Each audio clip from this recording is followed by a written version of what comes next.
no último slide também. Então, quem quiser o material, não sei se fotografar, escrever, eu mando, só mandar um e-mail para mim que eu mando, tá bom? Vamos ver se funciona. Não tá passando, não. Ah, não, porque ele ligou no meu computador. Acho que você vai ter que passar para mim, tá? Vamos lá. Então... Oi? Eu acho mesmo, não tá passando, não. Ele passa para mim. Vamos lá. Então, a geração que é nascida após a década de 90 é uma geração que está muito conectada virtualmente, né? Então, assim, atualmente o que a gente vive é uma perspectiva ininterrupta de conexão com a rede. Em qualquer lugar que a gente esteja, né? Às vezes, os mais remotos possíveis têm conexão com a internet. E a faixa etária de adolescente e criança são os que têm mais frequentemente conexão. A população mundial estimada está em 7 bilhões de pessoas e 6,39 bilhões de pessoas possuem celular com acesso à internet. Então, isso prova que as pessoas estão conectadas até em lugares que, teoricamente, não tem sequer água potável, porque a quantidade de locais que tem água potável é menor do que esse número. Então, para a gente ter ideia do alcance hoje disso. A internet ela anda no bolso das crianças, dos adolescentes e repousam nos seus travesseiros. Ou seja, eles estão conectados da hora que acordam, até tardiamente às vezes, porque ficam conectados até a hora de dormir, né? Então, quando eles deveriam estar dormindo, eles estão conectados também. Na internet, todo mundo quer invadir a sua privacidade. Todo mundo. Amigos, família e pessoas mal intencionadas, né? Bandidos, enfim, pedófilos, etc. e tal. Então, assim, todos estão interessados em todo tipo de informação a seu respeito, né? Seja ela por pura curiosidade ou com objetivos escusos. Pode passar, por favor? E, assim, a maioria de nós, eu falo nós porque eu também faço parte de rede social, a gente não vê problema nenhum em fornecer essas informações. A gente dá, né? A gente passa essas informações gratuitamente para essas pessoas. A gente se coloca e coloca a vida da gente nas redes sociais e hoje em dia não é nada difícil você obter informações, né? E a faixa etária de crianças e adolescentes é ainda mais vulnerável, entre aspas, porque talvez por uma falta de malícia até, né? Eles se expõem de uma maneira muito maior e passam informações, às vezes, que podem colocá-los em risco. As conexões digitais, elas dão uma ilusão de companhia, né? A gente não tem uma companhia real, mas tem uma companhia virtual, só que a gente não tem as exigências da vida real. Então, assim, para pessoas que têm maiores dificuldades, como com timidez, etc., ela propicia uma socialização, entre aspas, falsa, né? Mas que dá uma falsa percepção de que você faz parte de algum grupo. Então, isso diminui, digamos assim, o constrangimento, ou diminui a necessidade de que você se comporte adequadamente socialmente, porque ninguém está te vendo, fica mais fácil, né? De você se comunicar e fazer parte de um grupo virtual do que real. Então, assim, quais as influências que essas tecnologias exercem no comportamento das crianças e dos adolescentes?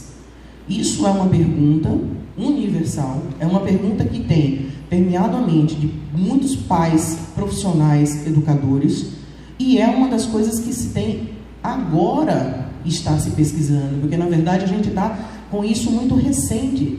Que tipo de problemas essa tecnologia, e eu falo não só dos jogos, enfim, tecnologia de uma forma geral, traz para a mente dessas crianças? Isso é muito novo, né? Eu sou de uma geração em que eu tive internet de escada, né, aquela que fazia aquele barulhinho e tal. Hoje em dia eles não sabem sequer o que é isso. Eles não conseguem conceber um mundo, né, sem Google, sem rede social, sem jogos online. Então isso é muito novo. E tem chegado problemas nos consultórios e, assim, não é possível que se espere, digamos assim, pesquisas que mostrem. A gente precisa de coisas mais rápidas, porque os problemas já estão surgindo. Quais os riscos à saúde quando se extrapolam os limites entre real e virtual, entre o que é pessoal e público? O que acontece? Quais são os riscos que esses adolescentes, essas crianças estão sendo submetidos no dia a dia? É preciso discernir o que pode causar dano do que é normal. Normal já é uma coisa relativa para a psiquiatra, né? A gente tem digamos assim, uma diferenciação. Eu nem uso muito essa palavra, porque para mim eu acho mais interessante usar adequado ou inadequado. Porque o normal tem muitas variáveis, depende do lugar onde você esteja, da cultura em que você está inserido, né? E aí normal pode ser questionado. Mas o que causa dano para eles? Que limite é esse que a gente tem que ter para a coisa não extrapolar e trazer problemas? O que dá para você deixar e o que dá para você dizer não, ultrapassou o limite, por aqui você tem que parar. Pode passar. Isso é uma coisa bem interessante da gente pensar. O tédio é uma coisa que a geração de adolescentes hoje em dia não tolera. Se vocês tiverem convivência com essa faixa etária, eles não sabem ficar sem fazer nada. Não é verdade? Então, assim, cientificamente falando, é necessário para nós termos momentos de tédio. É necessário para o cérebro humano terem momentos em que ele não faz nada. Por quê? Porque é nesse momento que as conexões são ativadas e você administra e sedimenta os estímulos que você recebeu durante o dia. Então, os adolescentes e crianças que não têm mais o tédio, eles não têm mais também essa pausa que é necessária. Então, o tédio, ele é necessário para a gente, enquanto adulto, e para os adolescentes e as crianças. E eles não têm mais isso. Por quê? A gente está criando uma geração de adultos robotizados, pouco criativos, porque no tédio é que existe, inclusive, brota a criatividade, e adultos em que não sabem ficar sem fazer nada, porque eles têm uma sensação de que está faltando alguma coisa. Então, assim, escuto dos meus filhos. Eu vou ficar sem fazer nada? Tipo assim... Né? Que pavor, como assim? Eu não posso levar meu celular, eu vou ficar sem fazer nada? Né? Isso é muito inaceitável. Eles não conseguem. Então, assim, isso é só uma frase, né? Porque nada melhor do que não fazer nada. Só que isso não é só da faixa etária deles. Os adultos também estão assim. Nós estamos hiperconectados também. E muitas das vezes o comportamento deles é reflexo do nosso. Então, nós temos responsabilidade sobre isso também. Pode passar. O isolamento virtual. Inclusive tem um autor que fala isolamento. Por quê? Por causa de iPad, né? Isolamento, no caso, iPad, iPhone, etc. O isolamento virtual, o que é isso? Hoje em dia, quando se lançou a internet, se partia do pressuposto que você teria acesso a toda a informação que você quisesse no mundo, e isso seria fantástico. Mas o que acontece hoje na prática? Ao contrário, você filtra. Por quê? Quando você está numa rede social, quando você está em qualquer lugar, você bloqueia o que não te interessa. Não é assim? Então você fica com a visão ao contrário, muito mais restrita e limitada. Então, até que ponto essa limitação de informação, porque você termina filtrando mesmo, porque o universo é muito grande, reduz os horizontes desses adolescentes e deixa eles verem apenas aquilo que, só vejo isso, porque eu só gosto disso. Então, se questiona se esse isolamento, se essa filtragem de informações não está levando a um desenvolvimento maior, por exemplo, de transtornos de personalidade narcisista. Por quê? Porque hoje em dia, na faixa etária de 15 a 20 anos, não de 15 a 20, mas por volta dos 20, existem 3 vezes mais diagnóstico de transtorno de personalidade narcisista do que alguns anos atrás. Por que isso acontece? Essa geração de selfie, de se automostrar, né? Até que ponto isso é responsável por isso ou não? Vulnerabilidade. Por que eu botei isso aqui? Vulnerabilidade quer dizer fragilidade, fraqueza, insegurança, instabilidade, porque isso também tem uma relação direta com a consequência que esses jogos ou essa conectividade pode trazer para o adolescente. A vulnerabilidade vai depender das interações dos fatores, da sensibilidade individual de cada um e do estresse emocional. E, em contraposto, a resiliência, que é o que seria mais adequado que eles tivessem. Que eles fossem mais resilientes, capazes de minimizar ou superar os efeitos nocivos que o estímulo em excesso pode trazer. Pode passar. A vulnerabilidade psíquica, especificamente, você está em perigo ou exposto a potenciais danos em razão de uma fragilidade atrelada à existência individual. Por que eu botei isso? Porque a gente tem que não só controlar o tempo, né, ficar enchendo o saco para parar de jogar. A gente tem que observar a criança, como é que ela está se desenvolvendo, como é que ela está se comportando em ambientes sociais, como é que ela está na interação dela com você, com a família, com os amigos. Tem amigos, não tem amigos? Tem outros afazeres, não tem? Está limitado aquilo ali? Cada ser humano ele reage de uma maneira. Isso a gente não pode universalizar e falar bem assim, não. O ideal é que todos os adolescentes só passem 30 minutos expostos. Cada um tem um nível de resposta, dependendo da sua característica pessoal. Então, assim, uma mesma diversidade ele não altera a criança da mesma maneira. Então, a gente tem que respeitar as características pessoais de cada um. Pode passar. Nos adolescentes, além da imaturidade neuronal, porque o cérebro deles ainda não está pronto, existe, e isso não é uma característica só da adolescência, porque isso acontece ao longo de toda a infância e adolescência, a poda neuronal. O que é isso? As conexões neuronais, elas são, as que são mais utilizadas, elas são fortalecidas, as que são menos utilizadas, elas são descartadas. Então, elas vêm, né, tanto é que a gente tem um pico, né, de conexões neuronais aos 3 anos, depois eles vão diminuindo e vão aperfeiçoando, né? E no final da adolescência a gente já tem uma outra condição do cérebro. E aí, assim, nos adolescentes, isso, e mais as mudanças hormonais, elas determinam alterações de comportamento. Fato. Adolescente funciona muito à base de tentativa e erro, né? Ele tem um comportamento. Se ele é aceito pelo grupo, pela família, aquilo ali se sedimenta, ele mantém, ou não, ao contrário. A época da adolescente é a época em que se mais amadurece e tem a capacidade de raciocínio e o controle emocional. O controle emocional, a presença dele, é um dos indicativos da chegada da maturidade. Por quê? Porque o adolescente não tem muito. Ele vai desenvolvendo isso e a gente vai tendo controle emocional à medida que a gente vai crescendo e amadurecendo. Pode passar. Os jogos eletrônicos, né, vocês sabem disso, estão cada vez mais interessantes. É uma indústria bilionária, né, muito lucrativa, e eles pesquisam constantemente o que atrai mais, o que prende mais, porque o objetivo deles é o lucro. Então, assim, eles são os jogos, o principal motivo dos adolescentes do sexo masculino fazerem um uso problemático ou desenvolverem dependência de internet. Isso é um fato, tá? E aí eu trouxe só, para vocês entenderem um pouco, alguns estudos que já mostram, né, em neurobiologia, estudos recentes, alterações por causa desses usos. Primeiro, já se está comprovado que o ato de jogar, ele libera a mesma quantidade de dopamina do que experimentos que são feitos com anfetamina. Ou seja, eles estimulam quimicamente, potencialmente, da mesma maneira de que o uso de um estimulante. Pode passar. Existem também alterações de consumo de oxigênio nas áreas da região pré-frontal bilateral, tá? Isso também já é evidência científica. No uso de videogames em crianças e adultos, existe já essa alteração. Um estudo também sugere a ocorrência de prejuízo nas funções visuais e auditivas dos adolescentes pelo hiperestímulo, né? As informações de tela são muito intensas e de ruídos. Então já existe também um estudo que mostra que pode haver um prejuízo dessas áreas neles. Esse jogo aqui, eu queria o apontador, me levaram e não me devolveram. O World of Warcraft foi feito um estudo especificamente com os usuários desse jogo, que é um jogo online, e que mostra que a ativação cerebral semelhantes aos que ocorrem na dependência química. Tá? Esse aqui é um jogo online. Pode passar.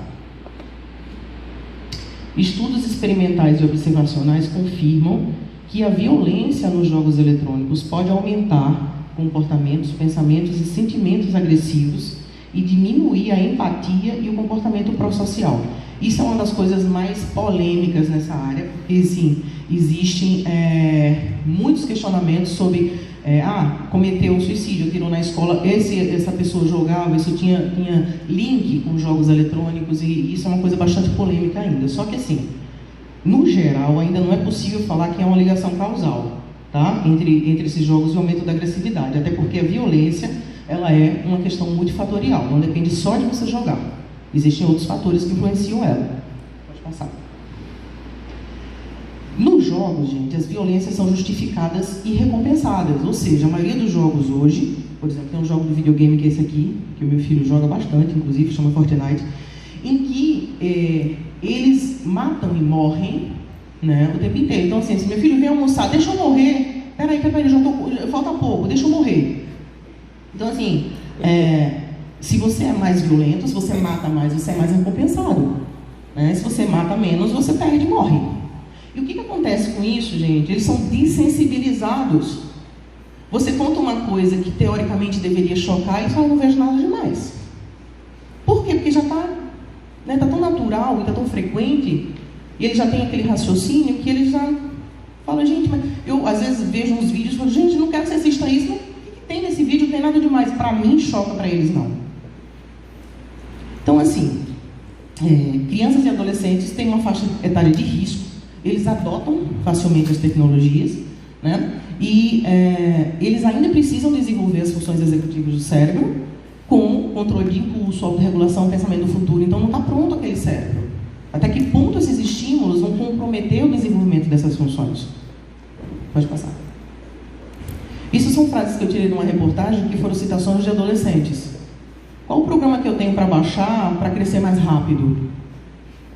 É muito chato ter que dormir todas as noites ao invés de jogar online. Ou seja, esse é o raciocínio. Para que pensar nisso ou naquilo se no Google tem sempre a resposta? Por que eu preciso pensar? É só jogar no Google. Está tudo lá. Isso é o raciocínio dessa geração. Pode passar. O Comitê Gestor da Internet, que é o CGI, que eu descobri a existência não tem nem muito tempo, não sei se vocês conhecem, porque eu também, para mim, não era conhecido, é um órgão que tem representantes do governo, como o Ministério da Comunicação, etc., e pessoas com público saber sobre a internet, empresários, enfim. Esse grupo, ele acompanha o desenvolvimento da internet no Brasil e tem alguns levantamentos. Então, de acordo com eles, 77% dos adolescentes de 14 anos são usuários de internet. E aí tem alguns estudos que eu trouxe para vocês, que, primeiro, no Rio Grande do Sul, foi feito um levantamento com 1.500 escolares, 80% deles eram internautas, e desses, mais da metade, segundo que estava mais de 2 horas por dia. Nos Estados Unidos, quase metade das crianças menores de 6 anos são usuários de computador. Menores de 6. Ok? Essa autora aqui, Cécile Bonner, ela é francesa e é uma das maiores pesquisadoras nessa faixa etária com relação ao uso de jogos. Então, se vocês colocarem esse nome no Medline, vocês vão achar artigos bastante interessantes dessa área, tá? Eu peguei esse daqui, que é um estudo que ela fez com 434 adolescentes, sendo 231 meninos e 203 meninas. Dessas, 37 foram consideradas jogadoras problemáticas, né, mais os meninos, e eles jogavam em média 2 horas por dia de videogame e 4 horas de internet. Pode passar. Desse grupo, as consequências negativas foram relatadas mais por meninas. As meninas sofriam, teoricamente, mais consequências ruins, que eram problemas alimentares, de sono, de visão, conflito com os pais e perda de tempo por causa do jogo. Na Inglaterra tem um outro estudo que comparou o jogo online com o jogo offline, ou seja, videogame no caso, até porque videogame hoje também se joga online, se joga em grupo, né? Mas especificamente comparou esses dois jogos, e os jogadores online, eles pontuaram mais na escala de uso excessivo, do conflito interpessoal e do isolamento social do que os offline. Tá? Próximo. Tem uma pesquisa no Brasil que mostra a associação de uso excessivo de aparelhos eletrônicos e presença de cefaleia nessa faixa etária da adolescência, ou seja, existe comprovadamente aqui na população adolescente um número maior de casos de migrânia, especificamente, e existe também na parte de oftalmologia uma coisa que se chama síndrome do olho do computador, tá? Que num levantamento em adolescentes foi diagnosticado 70%. Por quê? Porque quando você está na frente de um aparelho eletrônico, você pisca menos, e aí o seu olho resseca mais, e isso dá os seguintes sintomas: vista cansada, olhos vermelhos, olhos secos, ou lacrimejando em excesso, até dor de cabeça ou sonolência. Então, isso são consequências já dessa exposição. Fora isso, coisas que todos nós sabemos: sedentarismo, obesidade, aumento de risco cardíaco secundário, isso aqui, dores no pescoço, é uma coisa que tem acontecido pela postura, tá? E nos braços e mãos, lesões repetitivas e hipovitaminose D. Esses meninos não saem no sol mais. Eu consegui para levar uma criatura dessa para uma praia, você precisa ameaçar às vezes, fazer chantagem, porque eles não querem sair de casa, não vão para o sol. Então, assim, está tudo com vitamina D baixa. Pode passar. A cada ano, como eu falei no início, os pediatras vêm atendendo um número cada vez maior de crianças e adolescentes afetados pelos smartphones e jogos na internet. E a gente não tem ainda muitas informações. Essas pesquisas estão em andamento ainda, porque é tudo muito novo. As consequências estão acontecendo e estão chegando para nós com uma velocidade muito maior do que a gente tem respostas. Então, assim, a gente tem que pensar o que a gente pode fazer já, independente dessas respostas e dessas pesquisas, porque isso vai demorar um tempo ainda. Pode passar. Isso aqui é o DSM-5. Ainda não existe critério diagnóstico do DSM-5. Isso aqui é uma parte do DSM-5 que fala assim, são propostas para futuramente serem classificadas como patologia. Então, assim, ainda não existe transtorno de jogo pela internet. Isso aqui está no DSM-5 ainda, alguns critérios para serem estudados ainda, tá? Para estudos posteriores. Mas já existe isso aqui. Pode passar.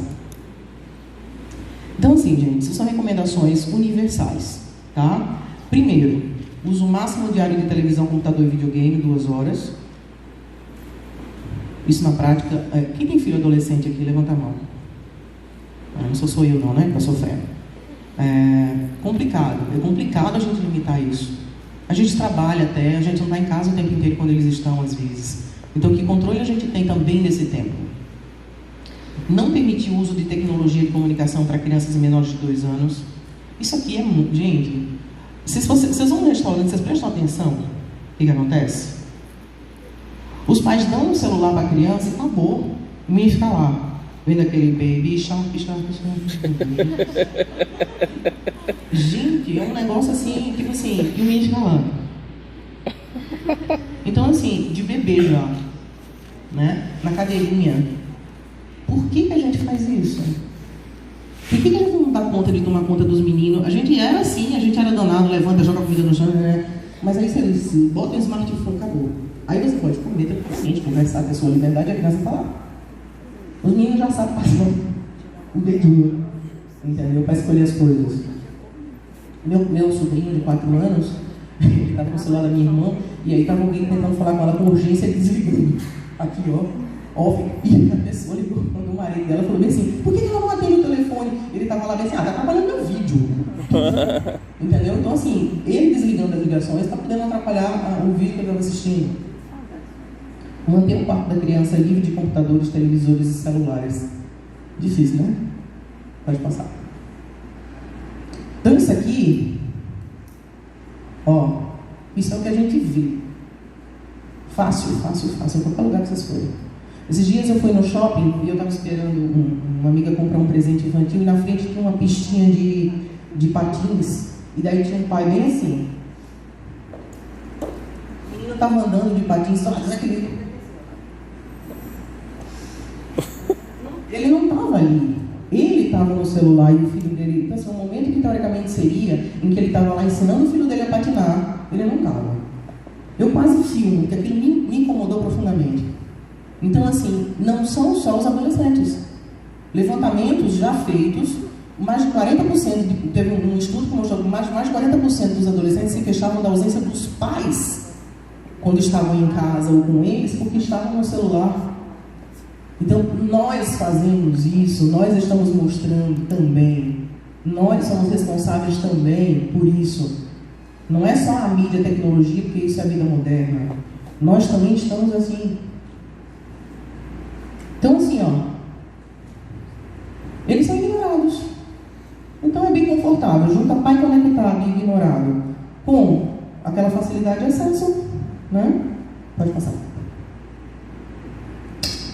Os pais, a família, são agentes de socialização e educação, são modelos de comportamento, então eles também são replicados. Nós somos responsáveis, independente do conhecimento tecnológico que a gente tenha, até porque normalmente eles têm bem mais. Mas isso não é desculpa para a gente simplesmente liberar e largar na mão deles a responsabilidade pelo tempo e do conteúdo que eles acessam. Nós, enquanto formadores, enquanto educadores e pais, somos responsáveis por isso. Então, se você não sabe, pelo amor de Deus, vai aprender. Vai descobrir, vai olhar o histórico, vai ver o que seus filhos estão assistindo. Não é porque você sabe menos teoricamente dele que está tudo bem e você larga na mão dele isso. Tá?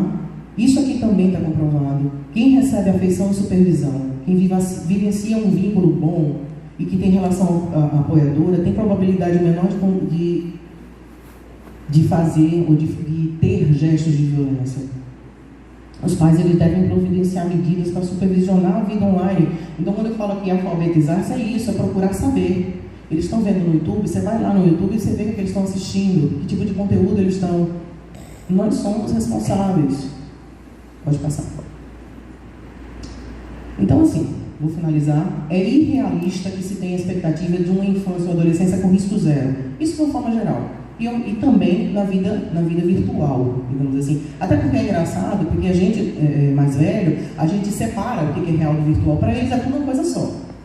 Não existe a vida real e a virtual separada como para a gente raciocinar tem. Para eles faz tudo parte da vida, né? Porque eles foram crescendo nesse mundo diferente. O objetivo que a gente tem é criar jovens resilientes e competentes que, na ausência dos pais, possam se defender sozinhos nesse local.